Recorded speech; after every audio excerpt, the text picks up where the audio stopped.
దేవుడు నీకు జ్ఞానం ఇచ్చినా నువ్వు దాన్ని పక్కన పెట్టి విసర్జిస్తే ఆ జ్ఞానం మన కోసం పనిచేస్తుందా? లేదు, పనికి రాకుండా పోతుంది. Praise the Lord YouTube family, welcome to my new video pearls from proverbs episode 9. ఈరోజు సామెతల నుంచి ఒక వాక్యం చూద్దాం. జ్ఞానము లేనివారు దేవుని విసర్జించి నాశన మగుదురు, బుద్ధిహీనులు క్షేమము కలిగినదని మైమరచి నిర్మూల మగుదురు. ఈ వాక్యం మన జీవితానికి ఒక పెద్ద హెచ్చరికలా ఉంది.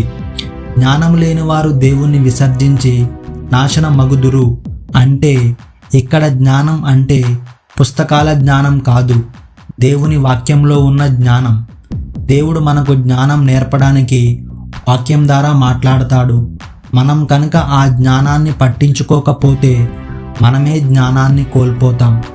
ఒక పడవ లేదా ఒక నావ సముద్రంలో వెళ్తున్నప్పుడు కొంచెం దిశ తప్పితే రోజులు గడిచేసరికి అది వేరే గమ్యానికి వెళ్ళిపోతుంది.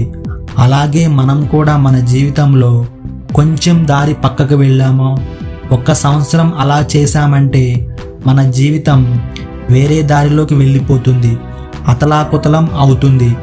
మళ్ళీ దేవుని దారిలోకి ఒక్కసారిగా తిరిగి రాలేము, చాలా సమయం పడుతుంది. అలాగే దేవుణ్ణి విసర్జించడం అంటే ఆయనను తిరస్కరించడం కాదు.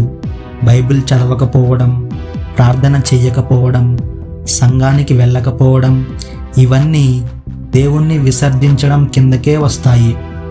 దేవుడు చెప్తున్నాడు, నా దారిలో నడువు అని.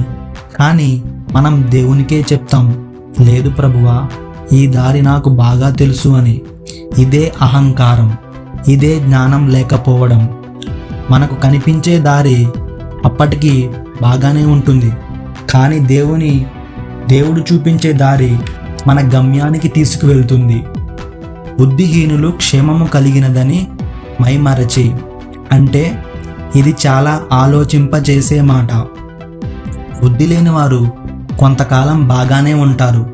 వారు ఇలా అనుకుంటూ ఉంటారు, నేనింకా బాగానే ఉన్నాను, ఉండటానికి ఇల్లు ఉంది, కారు కూడా ఉంది, బ్యాంకులో డబ్బులు కూడా ఉన్నాయి, వాటికి నెల నెల ఇంట్రెస్ట్ కూడా వస్తుంది అని అనుకుంటూ ఉంటారు. అలాగే చేస్తున్న ఉద్యోగం కూడా సుఖంగా టెన్షన్గా లేకుండా ఉంది, బిజినెస్ ద్వారా లాభాలు మంచిగా వస్తున్నాయి, నాకు ఇంకా ఏమీ అక్కర్లేదు, నేను బాగానే ఉన్నా అనుకుంటారు. మై డియర్ ఫ్రెండ్, కానీ అదే ప్రమాదం. దేవునికి దూరంగా ఉంటూ ఇవన్నీ కలిగి ఉంటే టెంపరీగా మంచిగా శాంతిగానే ఉంటుంది, కానీ అది కేవలం తాత్కాలికం మాత్రమే.